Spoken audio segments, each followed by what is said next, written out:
ఇక రాష్ట్రంలో రైతులకు సాగునీటి కష్టాలు మొదలయ్యాయి. ఇదే అంశానికి సంబంధించి మరింత సమాచారం మా ప్రతినిధి రవికాంత్ అందిస్తారు. రవికాంత్, అన్నదాతలకు ఇవ్వాల్సిన రైతు బంధు అవన్నీ ఎగ్గొట్టడం అదంతా పక్కన పెడితే సాగునీటి కష్టాలైతే అన్నదాతలకు మొదలయ్యాయి.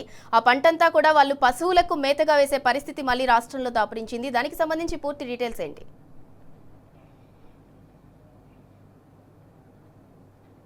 ఈ యాసంగి సీజన్లోనూ రైతాంగానికి సంబంధించి ముఖ్యంగా ఉమ్మడి వరంగల్ జిల్లాకు సంబంధించిన రైతాంగం విషయంలో సాగునీటి కష్టాలు తప్పేలా కనిపించడం లేదు. ప్రధానంగా కాసేపట్లో శాసనసభ ఏదైతే BRS LP deputy floor leader మాజీ మంత్రి హరీష్ రావు హన్మకొండ జిల్లా హసన్పర్తి మండలం దేవన్నపేటలో ఉన్నటువంటి పంప్ హౌస్, ఇది దేవాలయాలకు సంబంధించినటువంటి పంప్ హౌస్. ఈ పంప్ హౌస్ దగ్గరికి రానున్నారు. పూర్తి స్థాయిలో ఇక్కడికి వచ్చిన తర్వాత ఈయన దేవన్నపేట పంప్ హౌస్ను హరీష్ రావు పరిశీలిస్తారు. ఆ తర్వాత రైతాంగానికి సంబంధించినటువంటి సమస్యలను ప్రస్తావించేటువంటి అవకాశం కనిపిస్తుంది. ప్రధానంగా దేవాదుల, మరొకటి ఎస్ఆర్ఎస్పి, ఈ రెండు ప్రాజెక్టుల ద్వారానే, ఈ రెండు సంబంధించినటువంటి ప్రాజెక్టుల కాల్వల ద్వారానే ఉమ్మడి వరంగల్ జిల్లాకు సంబంధించినటువంటి రైతాంగానికి నీళ్లు అందేటువంటి పరిస్థితి ఉంటుంది. ఎక్కడ కూడా కాల్వల్లో నీళ్లు లేనటువంటి పరిస్థితి అయితే మనకు స్పష్టంగా కనిపిస్తోంది. దేవాదులకు సంబంధించి ఇప్పుడున్నటువంటి తాజా అప్డేట్స్ కూడా పరిశీలించేటువంటి ప్రయత్నం చేద్దాం. నీటిపారుదల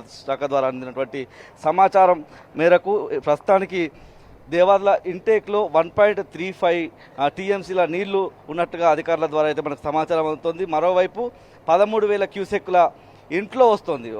58 గేట్లుంటే సమ్మక్క బ్యారేజ్ దగ్గర ఒక గేటు ద్వారా కిందికి అవుట్లో వెళ్తున్నట్టుగా కూడా అధికారుల దగ్గర నుంచి మనకు సమాచారం అవుతుంది. ఏదైతే దేవాదుల ఇంటేక్ దగ్గర 10 మోటార్లు ఉంటే 6 మోటార్లే మాత్రమే పనిచేస్తున్నటువంటి సిచ్యువేషన్. ఆ 6 మోటార్ల ద్వారా ప్రతిరోజు 1706 క్యూసెక్ల నీరు స్థితి. అక్కడ ఒకటే మోటార్ పనిచేస్తుంది. ఆ ఒక్క మోటార్ ద్వారా ఏదైతే టన్నెల్స్ ద్వారా దేవన్నపేటకు చేరేటువంటి పరిస్థితి ఉంటుంది. ఈ దేవన్నపేట దగ్గర ఇక్కడ పంప్ హౌస్లో ఇక్కడ మోటార్లు ఆన్ చేస్తే ఇక్కడ నుంచి ధర్మసాగర్ రిజర్వాయర్ నిండుతుంది. ఇక్కడ నుంచి పూర్తిగా పాలకుర్తి, స్టేషన్ గన్పూర్, ఇటు హుస్నాబాద్, జనగామకు సంబంధించి సిద్దిపేట ఆలేరు, ఈ 5-6 నియోజకవర్గాలకు సంబంధించి నీరు అందించేటువంటి పరిస్థితి ఉంటుంది. ఇక్కడ ఉన్నటువంటి 3 మోటార్లు కూడా ఆన్ చేయనటువంటి సందర్భం కనిపిస్తూ ఉంది. మరో 10 రోజుల్లో ఈ సమస్య, సాగునీటి సమస్య మరింత జటిలం కానుంది. రైతాంగానికి సంబంధించి పూర్తి స్థాయిలో ఇక్కడికి కాసేపట్లో మాజీ మంత్రి హరీష్ రావు కూడా వచ్చి ఇక్కడ పరిశీలించి అధికారులతో మాట్లాడతారు. రైతాంగానికి సంబంధించినటువంటి సమస్యల గురించి ప్రస్తావించేటువంటి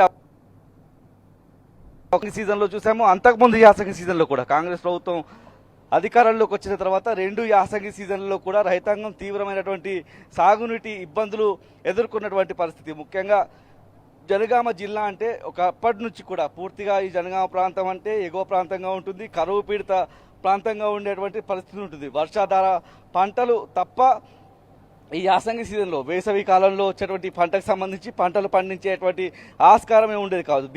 బీఆర్ఎస్ ప్రభుత్వం ఏర్పడిన తర్వాత, తెలంగాణ రాష్ట్రం ఏర్పడిన తర్వాత, కేసీఆర్ సీఎం అయిన తర్వాత ఇక్కడ ఉన్నటువంటి ఈ ప్రాంతానికి సంబంధించినటువంటి సాగునీటి గోస తీర్చే విధంగా ఈ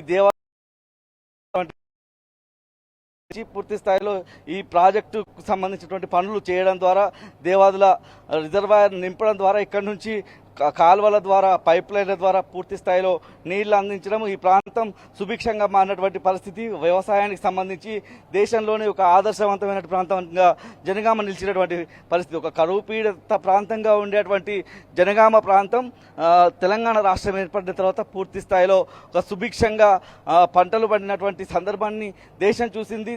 దేశంలోనే అత్యధికంగా వడ్లు పండించేటువంటి, వరి పండించేటువంటి ప్రాంతాల్లో జనగామ ప్రాంతం నిలవడానికి కారణంగా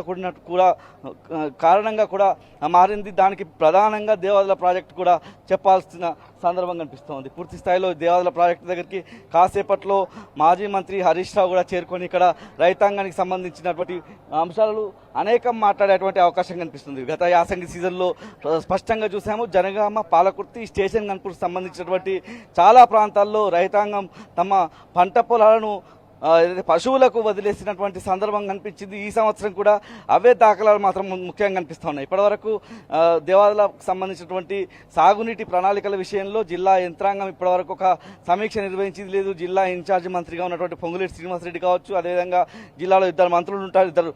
ఇద్దరు కూడా మహిళా మంత్రులు, ఒకరు కొండా సురేఖ, అదేవిధంగా సీతక్క, ఇద్దరు ఇక్కడ ఉన్నటువంటి ఎమ్మెల్యేలతో కూడినటువంటి, అంటే ఈ దేవాదులు కావచ్చు, ఎస్ఆర్ఎస్పికి సంబంధించినటువంటి సాగునీరు ఉపయోగపడేటువంటి ప్రాంతాల ఎమ్మెల్యేలతో కలిసి ఒక సమీక్ష నిర్వహించినటువంటి దాఖలాలు కూడా కనిపించలేదు. పూర్తి స్థాయిలో యాసంగి సీజన్లో ఇప్పటికే 2 నెలలు పూర్తవుతున్నటువంటి క్రమంలో మరో 10 రోజుల్లో సాగునీటి అవసరాలు చాలా అధికంగా ఉండేటువంటి ఆస్కారం ఉంటుంది. పూర్తి స్థాయిలో ఇప్పటికే చెరువులన్నీ కూడా అడుగంటిపోయినటువంటి క్రమంలో మరొక 10 రోజుల్లో ఈ సమస్య మరింత జటిలంగా అయ్యే అవకాశం కనిపిస్తుంది. స్టేషన్ గన్పూర్ మండలానికి సంబంధించి ఇప్పటికే సముద్రాల, కుర్సపల్లి ఈ ప్రాంతాలకు సంబంధించి కొంత ఎగువగా ఉంటాయి ఈ గ్రామాలు.